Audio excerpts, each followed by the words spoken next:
Hi girls, it's Friday and I have a puppy. And it's not you. It's this guy. Oh, this is a puppy. His name's Otto and we adopted him last week. So many dogs. He is 7 weeks old now and he is cleaning Mona's head.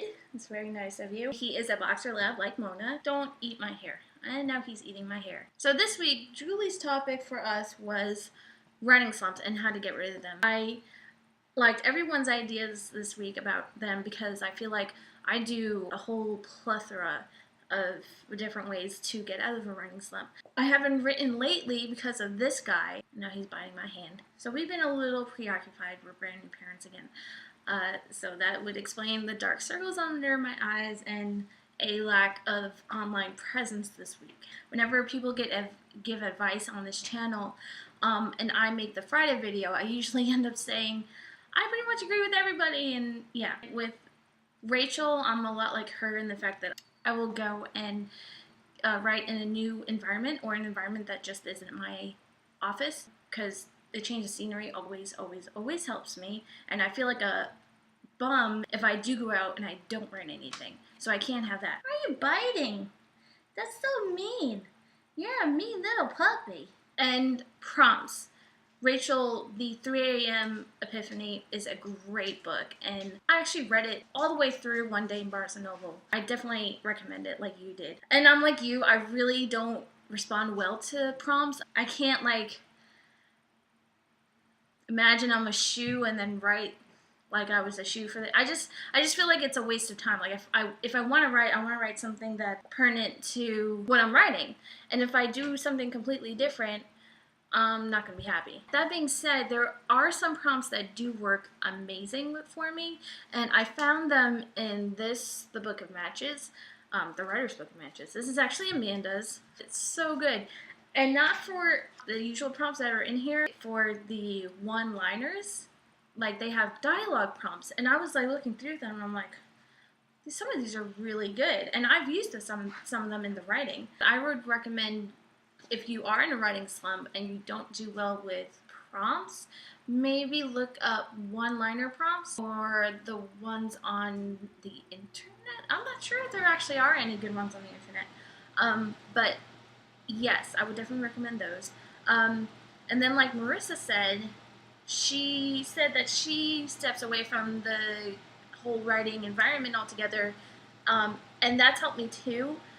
But it's not really me saying I'm in a writing slump, so I'm going to actively just clear my mind for a day. No, if I step away from the writing atmosphere, it's because I'm procrastinating writing, and it's for all the wrong reasons. But I've said this before on this channel. The best thing you can do to fight writer's block and writing slump altogether is to have a media overload.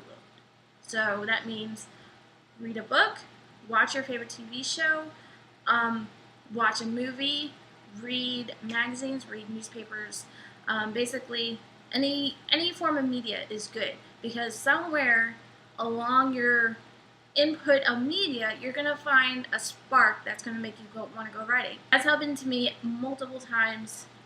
Again, not when I'm actively looking for it, it's just when I'm being a bad, naughty writer and just procrastinating. Yeah, you never know what you'll hear, what you'll see, who you'll see, what scene you'll be just flipping through the TV and you'll just see something that catches your eye. That's what happened in the second book of the Vaulted Sky series for me and Amanda. We literally just turned on the TV and we caught the end of an episode on Fox of some show that they canceled like the next day. But it was so intense, and we just sat there watching it like, oh my gosh, this is really crazy. And we enjoyed the contents of the scene and the idea of the scene so much that we decided we would use it as a base for the second book. Everything that happens in the second book leads up to this one scene that me and Amanda recreated from the scene that we watched on TV randomly one night. So I definitely believe that there's inspiration when A, you're not looking for it, and B, in the most likely and unlikely places. So you never really know. And then if I could add anything to everyone's great advice this week, although I think Marissa said music, really to inspire yourself. Just a couple times. I call it procrastinating, but really I'm just like, on Pinterest I'll look for like clothes that Evangeline would wear, or like cars she would drive, or like things in her apartment, just stuff that reminds me of her. And like you guys know, I shamelessly dubbed Megan Fox as her inspiration, like as her muse. So I might watch a Megan Fox movie, I might like look at pictures of her.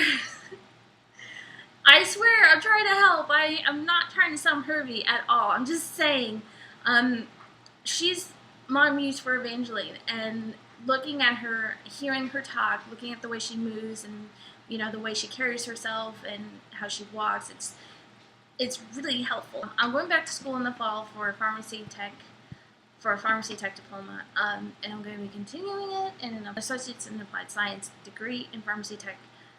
So that's happening in the fall. Next week is the orientation. I'm trying to finish writing this chapter in the Vaulted Sky. And what I'm reading is, thanks to the Game of Thrones episode from this past week, you guys all know what I'm talking about. If you read Game of Thrones, or you're watching the TV show, you know what I'm talking about. That's prompted me to pick up where I left off in the series. So I'm also kind of reading that, and I'm reading The Huntress by Melinda Lowe still, because I'm a very bad reader, and yes, you guys know this about me. Nothing new there. I hope you guys were inspired and that your slumps are over. That's going to be all for me this week. Looking forward to next week. Looking forward to seeing all your faces and hearing all your voices and watching the words come out of your mouth and talk to me, because I love seeing you guys and I miss all you guys terribly. And yes, so everyone have a great weekend. Julie, I'll see you Monday. Goodbye.